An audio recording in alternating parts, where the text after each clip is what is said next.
23 जून को हमारे आदरणीय मुख्यमंत्री श्रीमान नायब सैनी जी ने एक ऐसा काम ओबीसी वर्ग के लिए किया जिससे आज ओबीसी वर्ग में बहुत खुशी की लहर है। जो हमारी क्रीमी लेयर की मांग थी उसको पूरा करने का काम किया। जो हमारा बैकलॉग खाली पड़ा था उसको भरने का आश्वासन माननीय मुख्यमंत्री जी ने दिया है। और जो ओबीसी समाज के बच्चे जिनको स्टाइपेंड मिलता है उसकी भी राशि बढ़ाने का काम उसको 12,000 से 20,000 रुपये करने का काम किया है।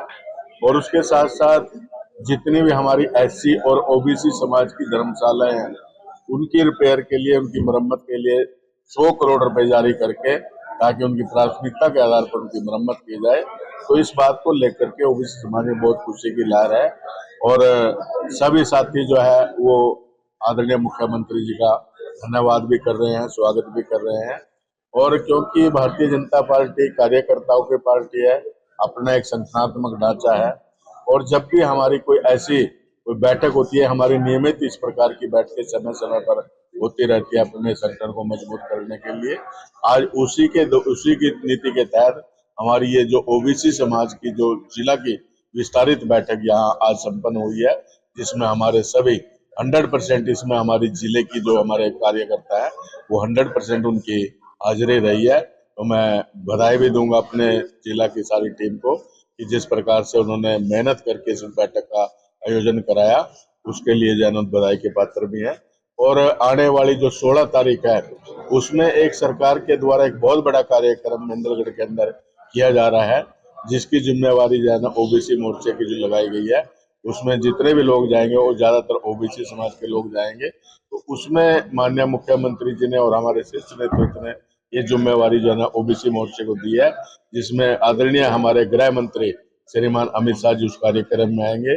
हमारे पूर्व मुख्यमंत्री और केंद्रीय मंत्री माननीय मनोहर लाल जी उस कार्यक्रम में रहेंगे। आदरणीय धर्मेंद्र प्रधान जी उस कार्यक्रम में रहेंगे।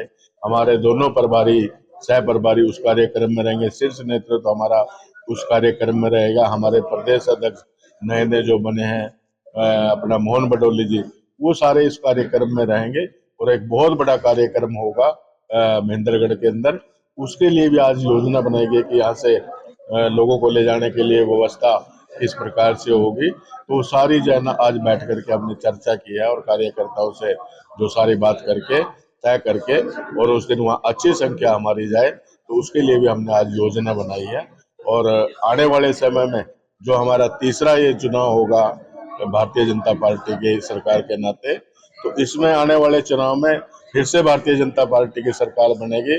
क्योंकि जिस प्रकार से आज हमारे मुख्यमंत्री जी ने हर वर्ग का ध्यान रखते हुए, चाहे ओबीसी वर्ग है, चाहे हमारे सरपंच हैं जिनके सामने समस्याएं आ रही थी, उन सारी इस बाधाओं को हटा करके ये हमारे सरपंच जो एक छोटी सरकार होती है गांव की, उसको फ्री हैंड किस प्रकार से मिले, वो भी उन्होंने घोषणा यही कुरुक्षेत्र की पवन धरा पर करी थी। तो आज उसको लेकर के हमारे सरपंच भी बहुत खुश है। तो हर वर्ग का लिए कुछ ना कुछ इस प्रकार की घोषणाएं आज हमारे मुख्यमंत्री जी जान उसको अपनी जामा बना रहे हैं।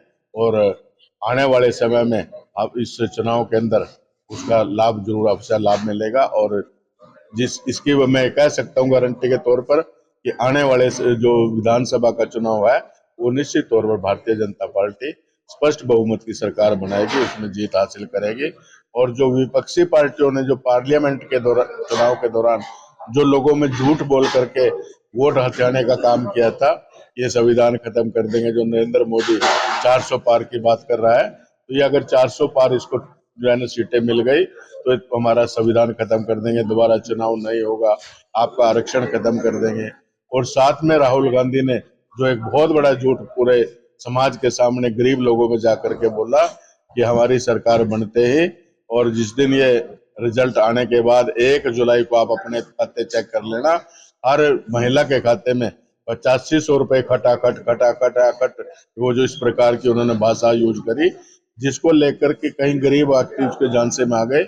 और उन्होंने जो 1 जुलाई में जाकर के जिनको गारंटी कार्ड दिए हुए थे, वो गारंटी कार्ड लेकर के उनके पास गए कि आपने वादा किया था 8500 रुपए आपके खाते में जमा कराएंगे, लेकिन हमारे खाते में तो एक पैसा भी नहीं आया, हमारे पैसे डलवाओ, हमने आपको वोट दिया था, हम आपके साथ खड़े हुए थे।